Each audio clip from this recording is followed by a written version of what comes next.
I am shocked that MSNBC let this air with Ali Velshi. It's an outstanding piece. It's a must watch. Please watch until the end, and I'll come back to you. The American Israel Public Affairs Committee. It was incorporated in 1963. For 10 years prior to that, it was known as the American Zionist Committee for Public Affairs. AIPAC calls itself America's pro-Israel lobby, and according to its website, it has over 3 million members across the country in regional chapters working to, quote, expand and strengthen the U.S.-Israel relationship, end quote.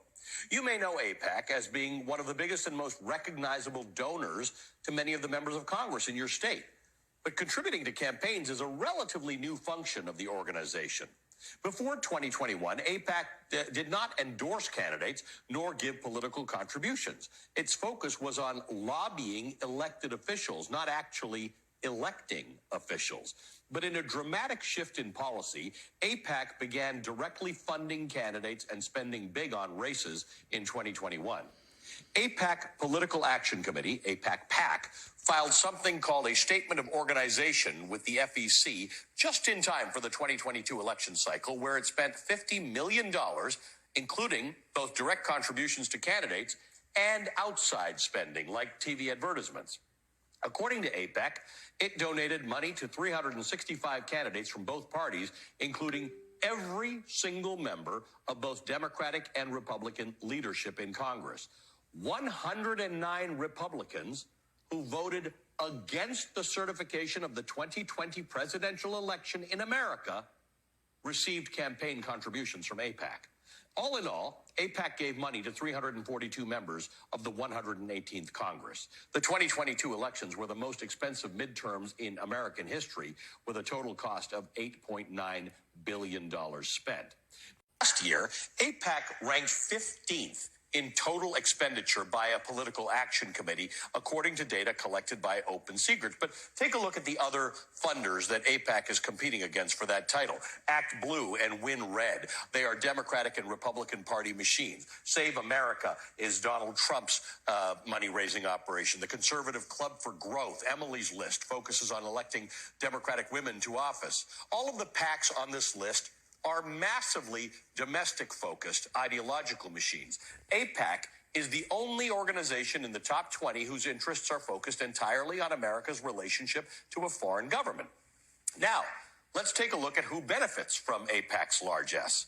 Here are the top 20 recipients in Congress, the House and the Senate, of AIPAC money in the 2022 midterm cycle, according to Open Secrets.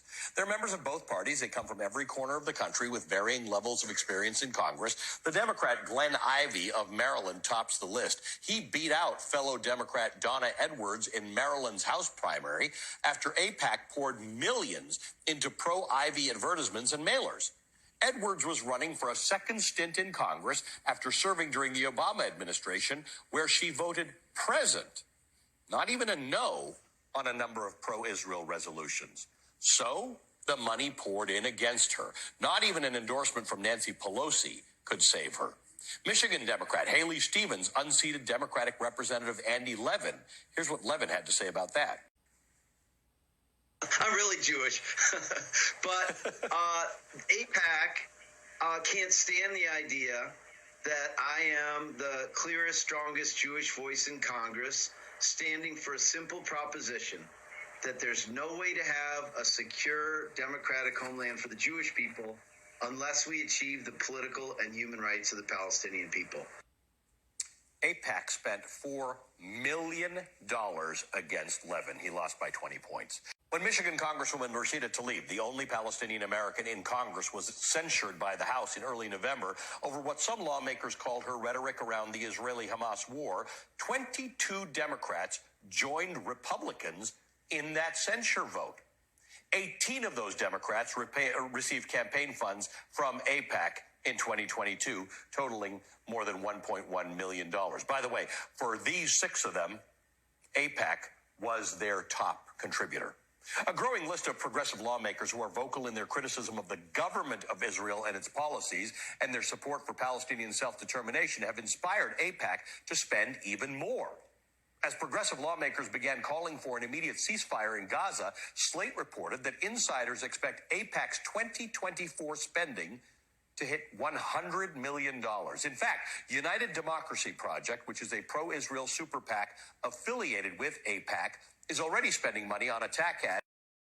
Representatives Jamal Bowman of New York and Summer Lee of Pennsylvania. Lee has already got a primary challenger, as do Cori Bush and Ilhan Omar. Pro-Israel donors have already signaled that they're eager to primary Rashida Tlaib and Alexandria Ocasio-Cortez. Congresswoman Lee already overcame AIPAC's financial influence against her once. She tweeted criticisms of Israel's treatment of Palestinians in 2021, but as a candidate, she affirmed Israel's right to exist. But that's not good enough. AIPAC spent nearly $3 million in the primary alone to defeat Lee, and they almost did.